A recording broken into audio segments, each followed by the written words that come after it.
All right, what is going on, everybody? Welcome back to another day of SaberSim's DFS office hours. It is January 3rd of 2023, our first office hours of the new year. Welcome, everybody.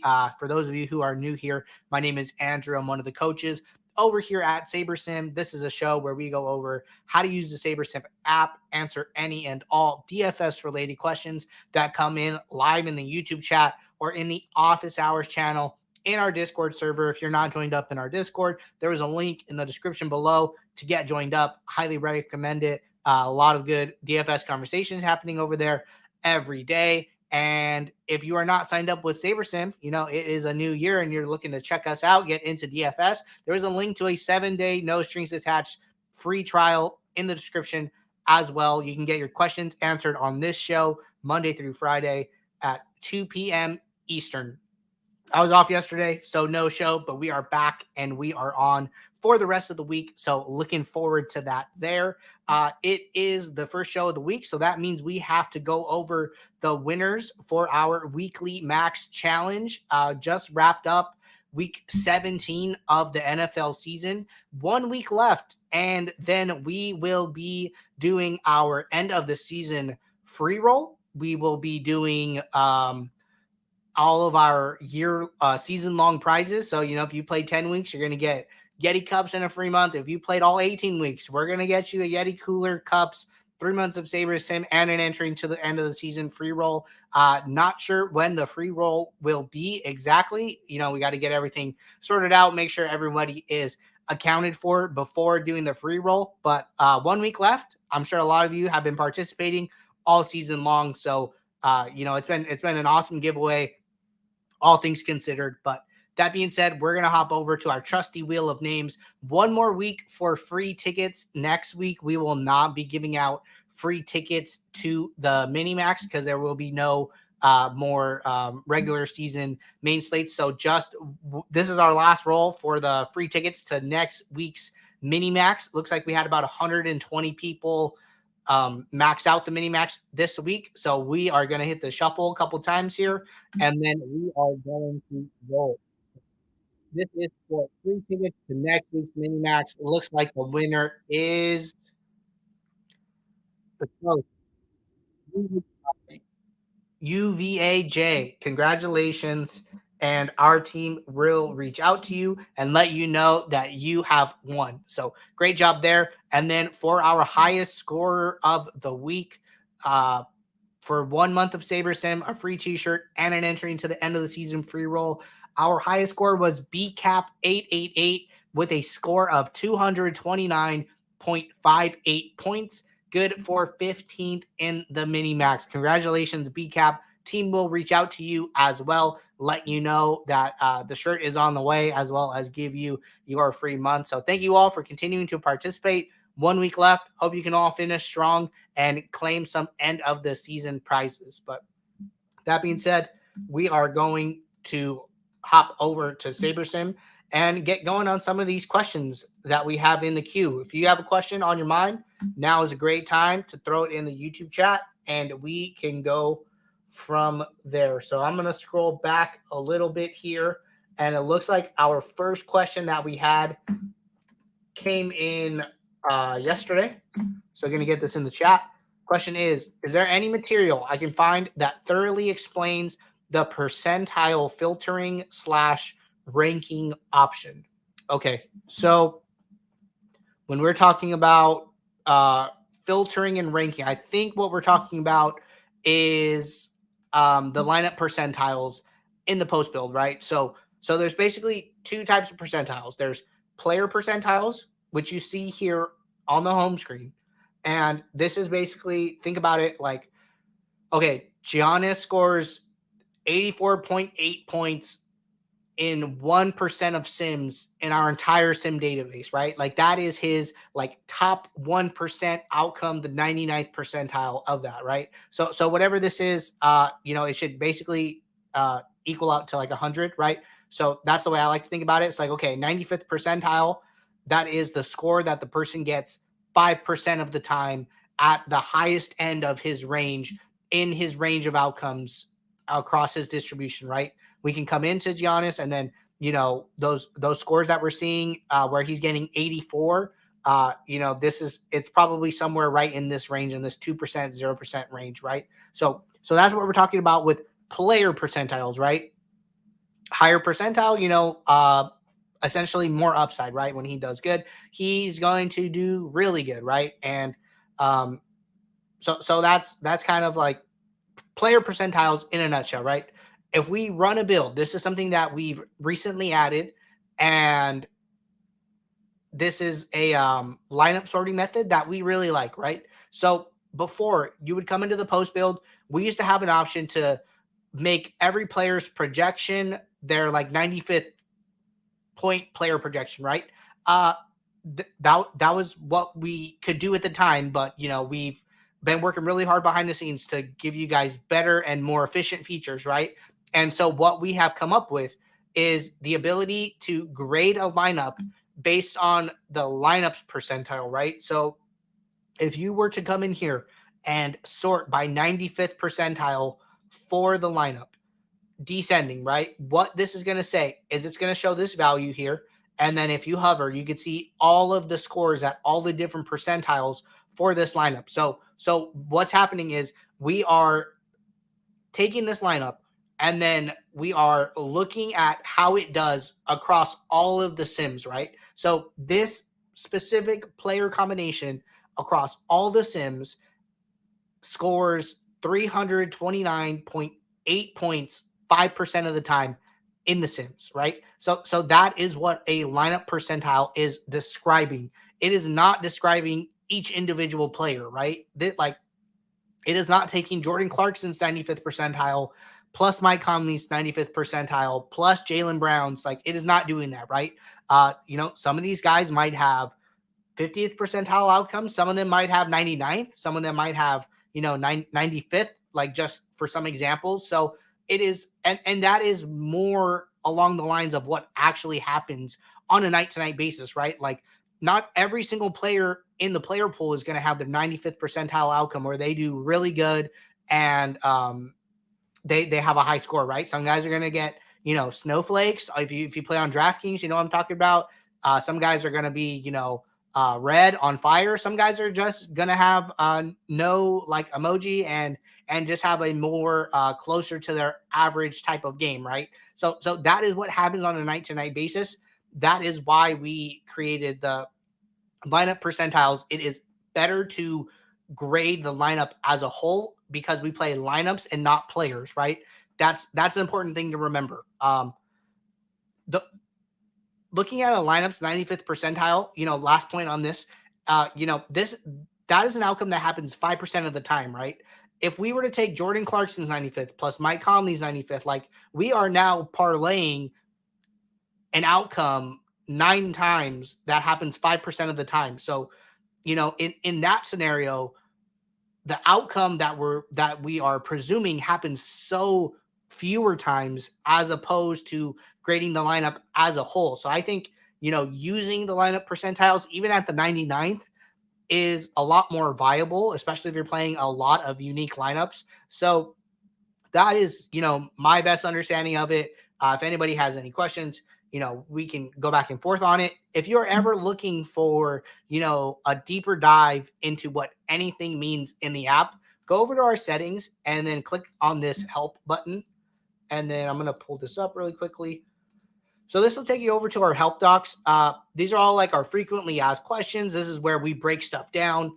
Jordan does a great job keeping these very up to date anytime we have a new release. So, we just went over to the frequently asked questions. You hit this view more.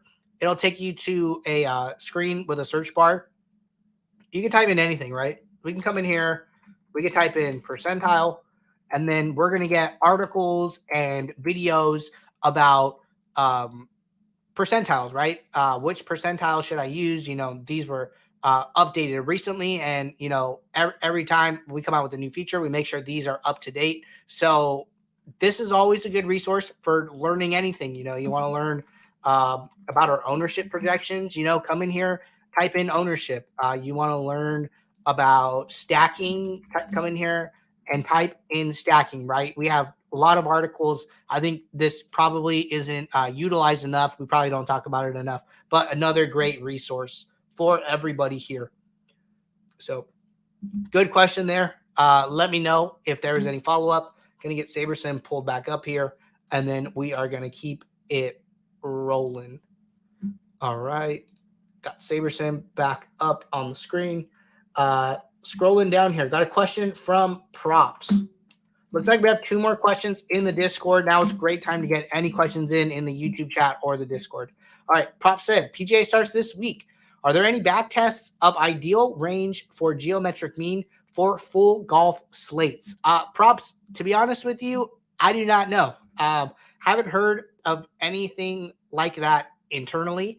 We have been working on updates to the golf model for the upcoming start of the season, which is teeing off on Thursday. Should be a fun season.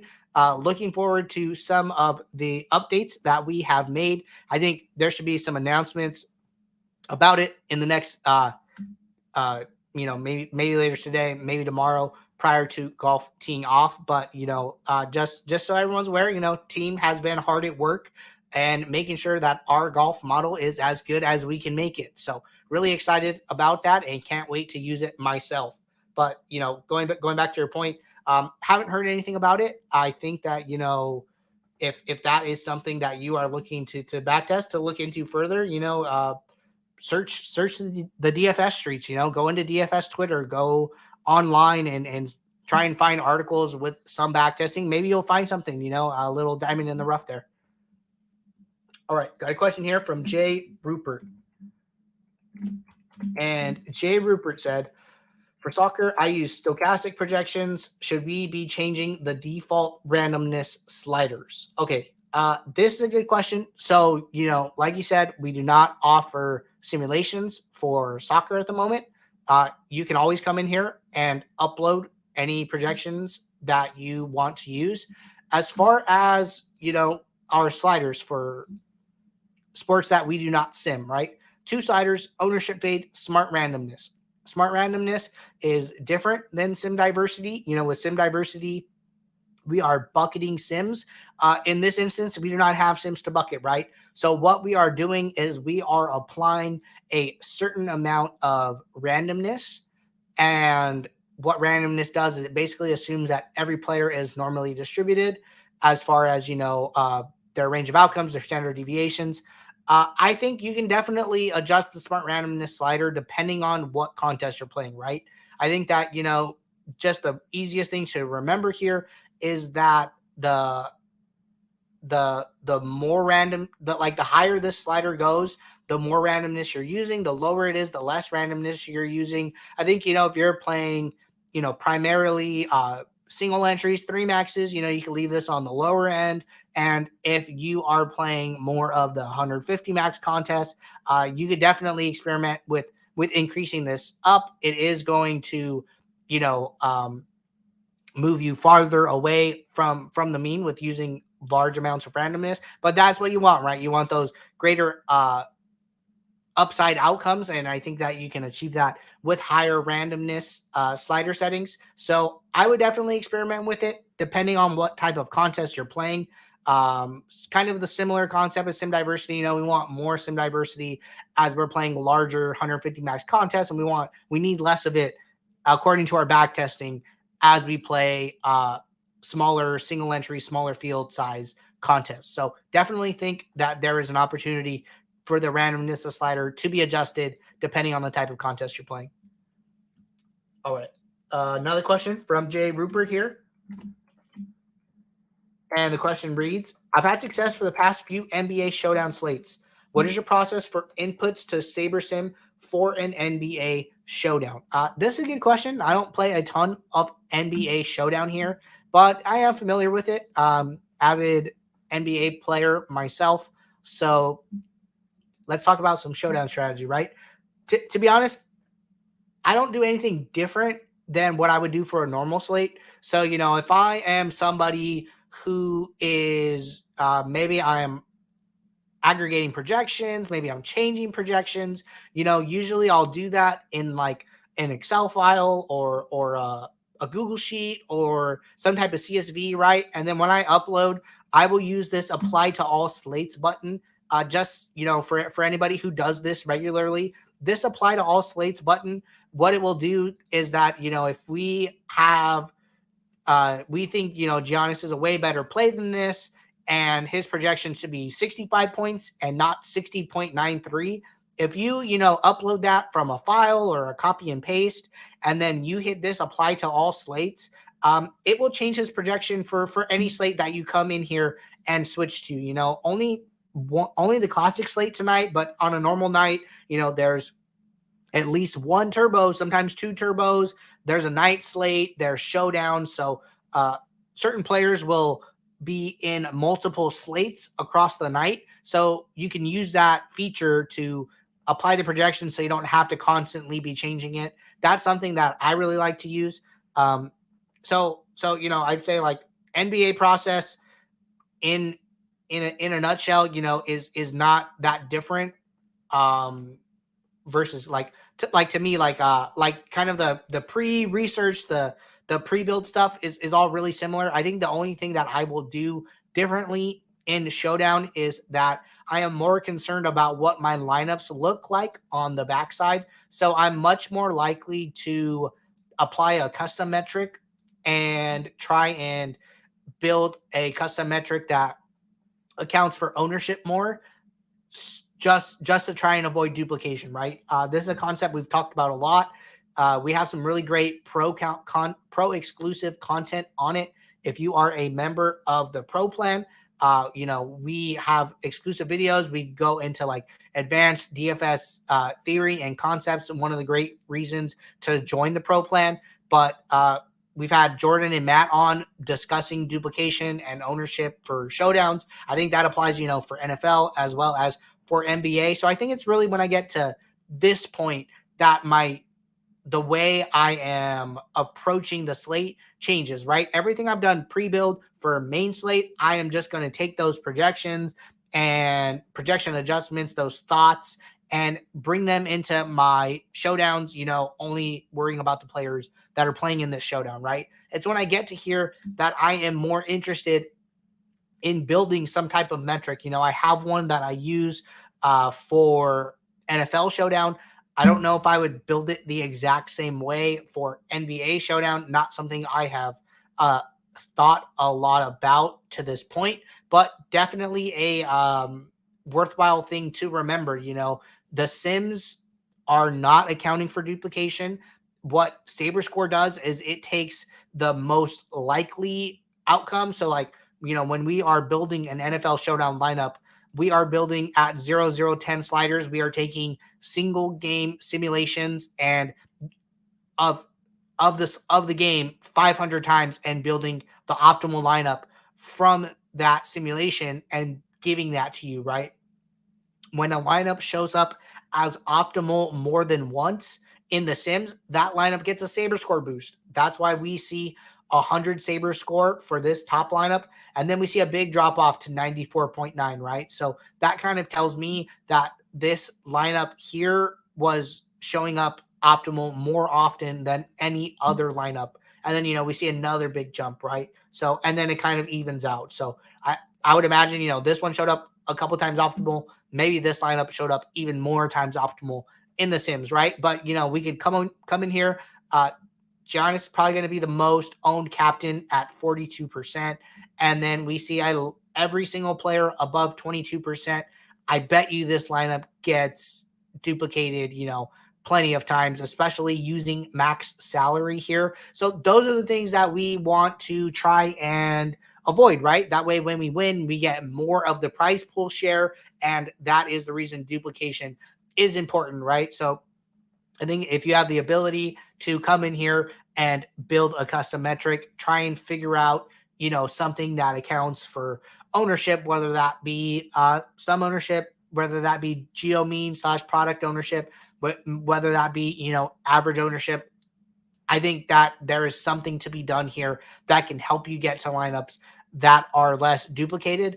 Or you could come in here and you set some rules in the pre-build. I don't have any that I would follow particularly, but that is another option, right? If you are like, you know what, no, custom metrics are probably a little too much for me. I would rather, force in certain stat constructions or force in, a certain ownership threshold to stay behind or stay under. Something that just came to mind right now, rather than doing it as a rule, you could come in here and filter, right? Maybe you want to say, I don't want to play any lineup whose geo mean is under 30 points, right? So you can come in here, hide lineups where ownership is greater than,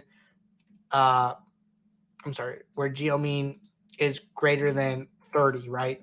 And then that got rid of 197 lineups. So we are like chopping off like some of the highest owned lineups. That did take away, our number 1 and 2 ranked Saber score lineups, right? So that is a trade-off that you're making there. So definitely something that has to be like a conscious decision, but a lot of reasons for such a decision to have merit, right? So NBA Showdown, NFL Showdown, really fun to play. Definitely a lot of game theory goes into how the lineups are constructed and what lineups end up in your actual contests. But happy to talk about it. Not something we talk about a lot. And let me know if you have any questions, Jay Rupert. All right, got a question here from Samuel Campana. Sam said, how can I force having more players from the afternoon games into my lineups? We can start from there. Happy New Year, Andrew. Happy New Year, Sam. So that's a good question. This sounds like an NFL main slate question. So I am going to hop over to the NFL main slate. I don't even know if we have projections up yet. Okay, we do. Great. So, not going to take a lot out of these projections, on a Tuesday, but we can use them for this example, right? If you want to use players from the later games, what I would do is I would set a group rule and I would say must use at least X from, and then I would just pick the teams. So what I would do, so I would come in here and I would say group rule, automatic, and I would say, okay, so maybe we can do this. How can we do this? Just trying to think through this here. So the simplest way we could do this, that is time consuming. You could come in here, maybe you say, I want at least 3 or 4 guys from the late window. Maybe you say 4. I think there's 9 players in an NFL DK lineup. What you could do, use at least 4 and then come in here and just check in like the highest projected guys real quick, right? We just checked in the top 5 there. Check in, the top 5-ish here. Maybe we want to stay, above 8 to 9 fantasy points. This is the simplest way to do it. A little time consuming, right? To come in here and to put all of these guys in. But, if you're like, hey, I'll take whatever way I can get. This is one that pops right off the bat to me. And then you would pick all these guys. They would all go into one big group. And then you would just save this as a manual group. And then they would be here, right? And then if you ever wanted to go back and add more, you could do that. You could come in here and add more people to this rule. So first and foremost, that is the simplest way to do it. A more, I don't think there's like a stat requirement here that is time-based, right? I think the easiest way would be like use at least 4, and then the stat requirement is basically the time the game starts. So Sam, I'm going to take that back to the team as a feature request. I could definitely see how that could be useful, especially as we get into the playoffs. They run multiple games on a single day, and then, on these shorter slates, and the times are spread out, right? So maybe you're saying, I want to play, 3 guys from the night game on a 3-game playoff window slate. So I think that makes a lot of sense. I'm going to take it back to a feature as a feature request, ability to do a time group rule. So note that down. The workaround that we just did with the manual does work in the meantime. A little time consuming, but at least you only have to do it once. So hope that helps. Sam's here, said cool, thanks, that should work. Yeah, that'll work in the meantime, and then maybe that is something that we can build into the app in the future. Sounds like an awesome feature. I can see that being very useful for a lot of people. All right, scrolling through here, that was our last question in the Discord as well as in the YouTube chat. If anybody has any questions, now is a great time to get them in. And, I'm just going to see what we got going on today. So we got a 3-game NBA slate. It is Tuesday. Tuesdays usually tend to be those shorter type slates. All games locked within an hour of each other. So it should be a nice quick night. No late swap or only, one really big late swap opportunity here. Not sure what the injury situations look like. Looks like Herder and Monk are questionable here, as well as nobody on Utah at the moment. So might be a quiet night if this news comes out early. All right. Got a question here from Jay Rupert. And question says, with golf starting back up this week, any advice for inputs to SaberSim? So, if you are looking, I don't know if we're going to be releasing any new golf content. I will check with Jordan and figure that out. We have done golf videos in the past. If you're looking for, advice and strategy related to golf, what I would do is I would go over to our YouTube channel, and I'm just going to pull that up quickly here. I would come over to this search bar, and then I would just type in golf. Give it, very general.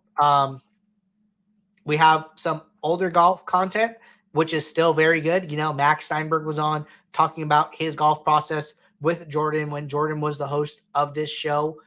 We have, Showdown content.